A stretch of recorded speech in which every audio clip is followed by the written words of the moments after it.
પછી નિર્વિકારાનંદ સ્વામીએ પ્રશ્ન પૂછ્યો, હે મહારાજ, શ્રવણ, મનન, નિધિધ્યાસ અને સાક્ષાત્કાર તે કોને કહેવાય? ત્યારે શ્રીજી મહારાજ બોલ્યા છે, શ્રોત્રે કરીને જે વાર્તા સાંભળવી તેને શ્રવણ કહેવાય.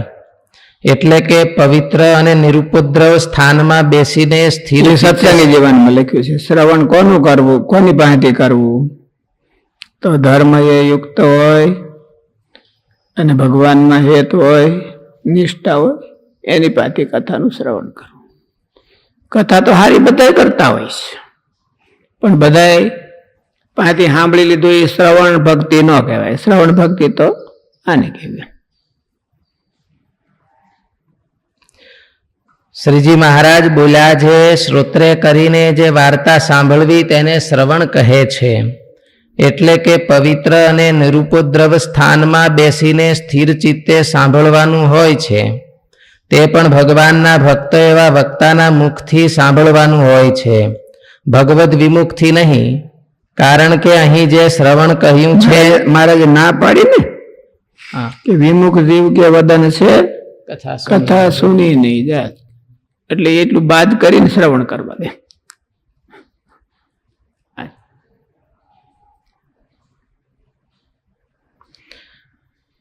ભગવાનના ભક્ત એવા વક્તાના મુખથી સાંભળવાનું હોય છે, ભગવદ એને વક્તાને જો ભગવાનમાં નિષ્ઠા, હેત, પ્રીતિ ન હોય તો પછી એની કથા વાર્તા સાંભળવાથી આપણામાં આવે નહીં.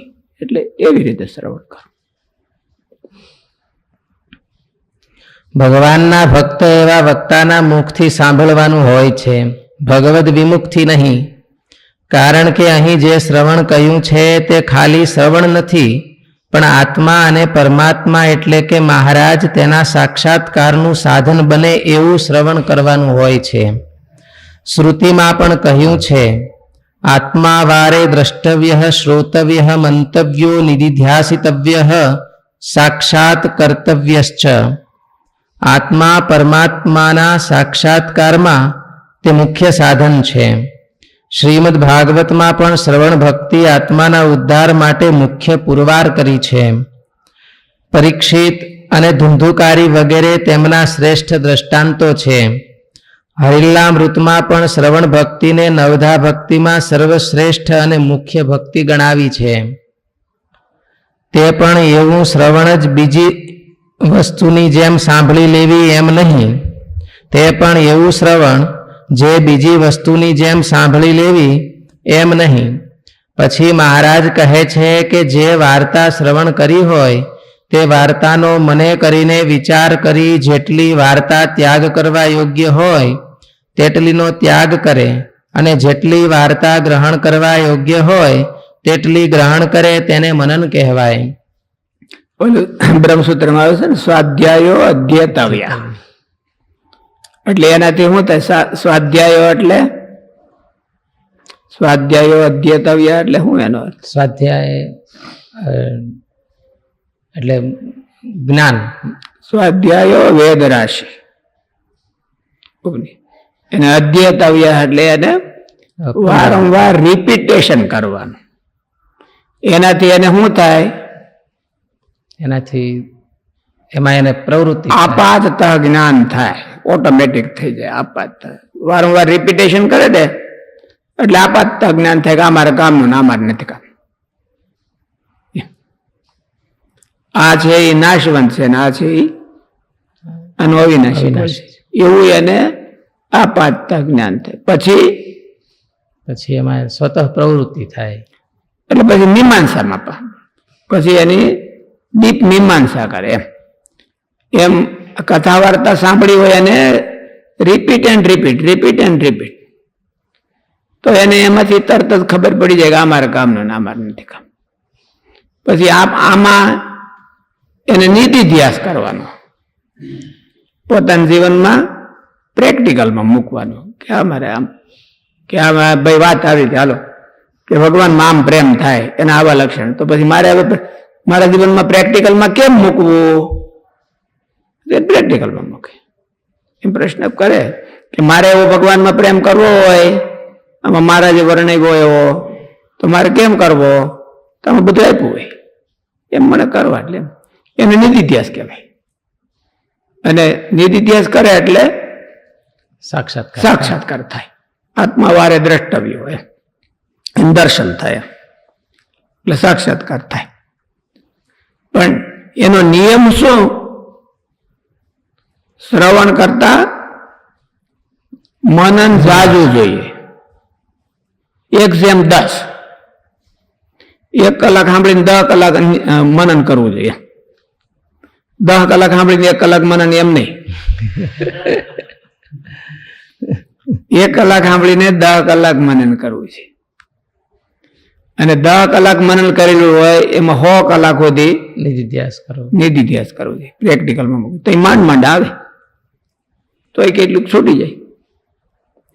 અને પછી તો નિધિધ્યાસ કરતા પછી સાક્ષાત્કાર તો એન્ડલેસ, એ તો એન્ડલેસ થઈ ગયો. એ 100 કલાક નિધિધ્યાસ કરે એટલે સાક્ષાત્કાર 1000 કલાક જ થાય એવું કઈ જરૂર નહીં, એ તો એન્ડલેસ થાય. નિધિધ્યાસ એને કરે રાખવાનો.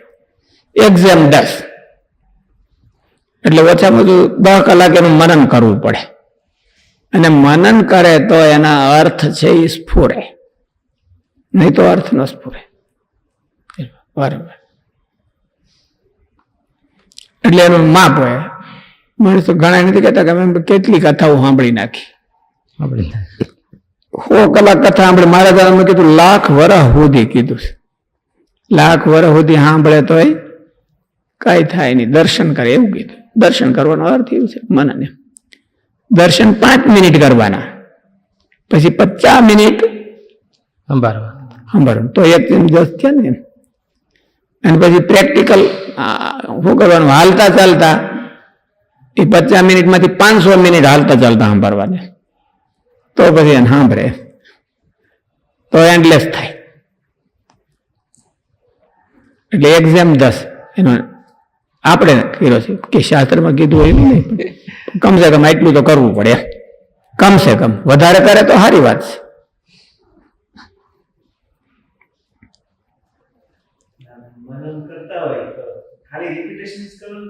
ખાલી રિપીટેશન, બીજું કાંઈ નહીં. સ્વાધ્યાયો અધ્યતવ્યમાં શું કીધું? બસ એ પાકું કરવાનું, ખાલી પુનરાવર્તન કરી રાખવાનું. કઈ વાત, પુનરાવર્તન જ કરી રાખો, રિપીટેશન જ કરી રાખો. બીજું ઓલું બધું કામ એની જાણે થવાનું. આપાત જ્ઞાન છે ને એમ થાય, પછી બુદ્ધિ બેઠી હોય નવરી ન બેસે. એમ કે આમ કરીએ તો આમ થાય ને આમ કરીએ તો આમ થાય ને આ કરી, એ બધું કરી લે એમ જાણે. આપણે રિપીટેશન કરવાનું. એવું ઓલા પૂર્વ પક્ષ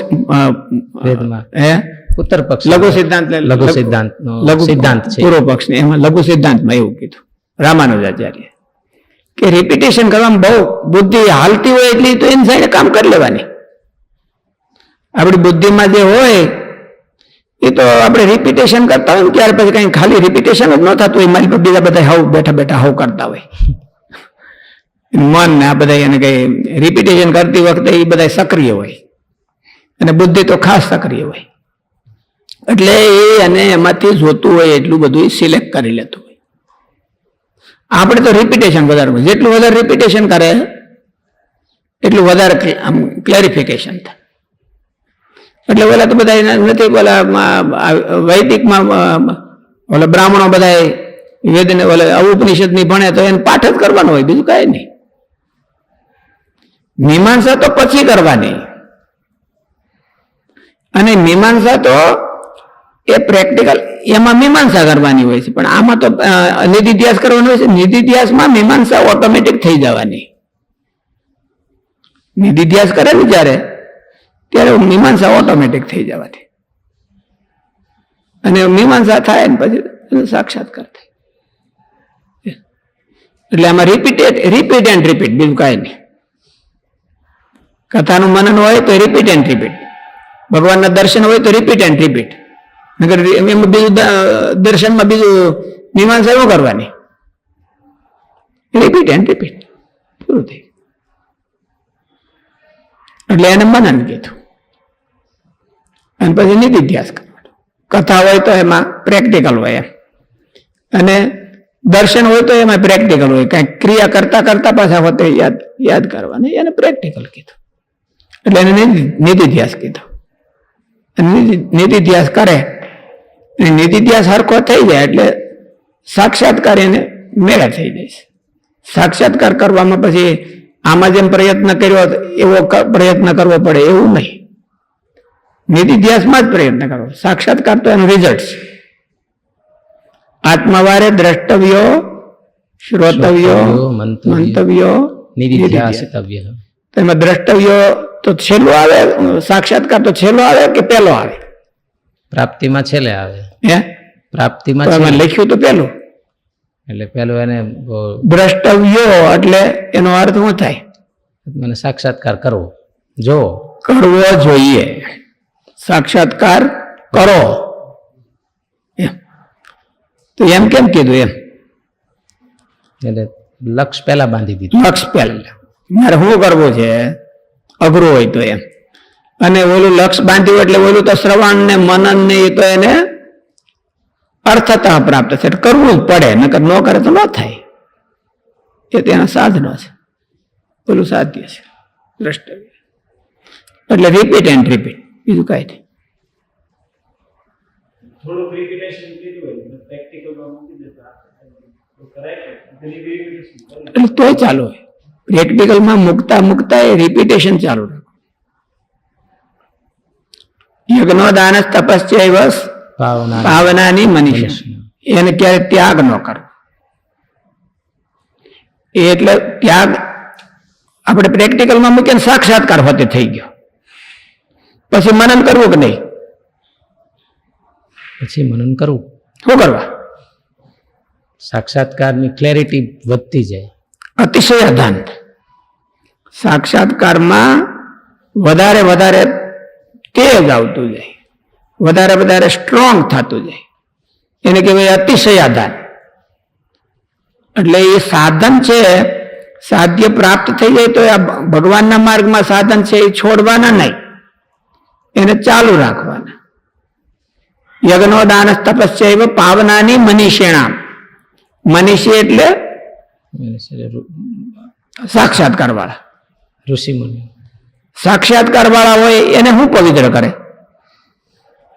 એ તો પવિત્ર જ થઈ ગયા હોય. ભગવાનનો જેને સાક્ષાત્કાર થઈ ગયો હોય એને હું પવિત્ર કરવાના? તો એ અતિશય પવિત્ર. હે, અતિશય એને હોતી જરૂર એમ. અને નહીં તો જડતા આવી જાય. એટલે જડતા ન આવે એટલા માટે એને મનન કરવો રાખવા અને આ અભ્યાસ કરી રાખો. શ્રવણ મનન નિધિધ્યાસ એ કરી રાખવાનું, જડતા ન આવે. પણ તો ખાલી આ અભ્યાસ કરી રાખે ને જડતા ન આવે એટલું જ ફળ, તો કે એટલું ફળ નહીં, એનું વધારે થાય. અતિશય આધાન થતું જાય, નવીન નવીન આવિષ્કાર થતો જાય. એટલે એ તો કરવાનો. સાક્ષાત્કાર થઈ જાય, નિધિધ્યાસ કરવા મળે એટલે મનન બંધ કરી દેવાનું એવું નહીં. સાક્ષાત્કાર થઈ જાય તો મનન બંધ નહીં કરવાનું, અને શ્રવણ બંધ નહીં કરવાનું. મનન જન્મે ક્યાંથી? શ્રવણથી. શ્રવણમાંથી. એટલે શ્રવણ જ નહીં બંધ કરવાનું. તો પછી ગઢા હોય કથા સાંભળવાની કે નહીં, કે કરવાની ખાલી? વધારે સાંભળવાની. હે, નવરાય હોય ને વધારે સાંભળવાની. વધારે સાંભળવાની, એ મૂકવાની નહીં. મેરા હોતી હવે મને કરતા આવડી ગઈ કથા એટલે મારે સાંભળવાની જરૂર નહીં, કારણ કે રિસોર્સ જ આવી ગયો આપણા હાથમાં કરવાનો. એટલે મારે સાંભળવાની નહીં એવું હોય એવું નહીં. એટલે એમાં બહુ સાદું કઈ આપણે બહુ વિચારવાની જરૂર નહીં કે મને આમાં મનન શું કરવું, એવું કઈ જરૂર નહીં. Repeat is Manan. રિપીટ કરી રાખો. જે મહારાજ કીધું કાંઈ ન સમજતો હોય તો શું કરવાનું? મહારાજ અહીં ગયા તા અહીં વાત આ કરી, અહીંયા આ ગામમાં ગયા, આવી રીતે પૂજા કરીને, આવી રીતે વાત કરીને, પછી મહારાજ થયા વેતા, પછી બીજે ગામ ગયા. આપણે વેતો ન થઈ જવું, પછી બીજે ગામ ગયા. મારે કે કાંઈ ન સમજતો એને એટલું જ કરી રાખવું. Repeat and repeat. એટલે એમાંથી જે થવાનું છે, મળવાનું છે, એ મળી જવાનું. રિપીટેશન કરે એ જ મનન કહેવાય. અને પ્રેક્ટિકલ કરવા માટે એમાંથી એને મળી જાય, બુદ્ધિ લઈ લે.